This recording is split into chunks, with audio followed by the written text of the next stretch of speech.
ఒకరోజు సాయంత్రం శాంతను మహారాజు గంగానది ఒడ్డున నుంచుని ఉండగా అప్పుడతను ఒక అప్సరసను చూస్తారు. ఆవిడే గంగాదేవి.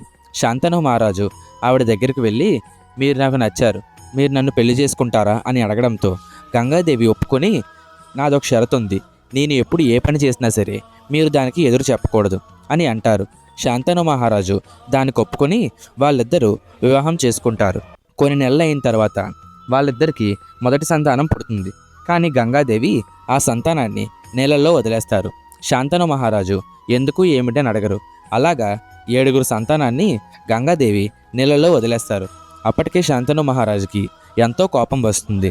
చివరాఖరిగా 8వ సంతానాన్ని కూడా నీళ్ళల్లో వదిలేస్తుండగా అప్పుడు శాంతను మహారాజు, ఎందుకు నా సంతానాన్ని అలా నీళ్ళల్లో వదిలేస్తున్నావు అని అడగడంతో గంగాదేవి కోపం వచ్చి, మీరు షరతును ఉల్లంఘించారు కాబట్టి నేను వెళ్ళిపోతున్నాను. ఈ బిడ్డని నా సంతానం అన్నారు కాబట్టి ఈ సంతానాన్ని పెంచి ఒక మహాయోధుడిగా చేసి మీ ముందుకు తీసుకువస్తాను అని అక్కడి నుంచి వెళ్ళిపోతారు. ఇప్పుడు ఆ 8 మంది సంతానం ముందు జన్మలో దివ్య వసువులు. వాళ్ళు వశిష్ఠ మహర్షి యొక్క ఆవును దొంగలించే ప్రయత్నంలో వశిష్ఠ మహర్షి వల్ల శపించబడతారు. అందువలనే వాళ్ళు ఈ జన్మలో ముందే చనిపోతారు. ఆ 8వ వాడే దేవవ్రతుడు. నెక్స్ట్ పార్ట్ కోసం ఛానల్ని సబ్స్క్రైబ్ చేసుకోండి.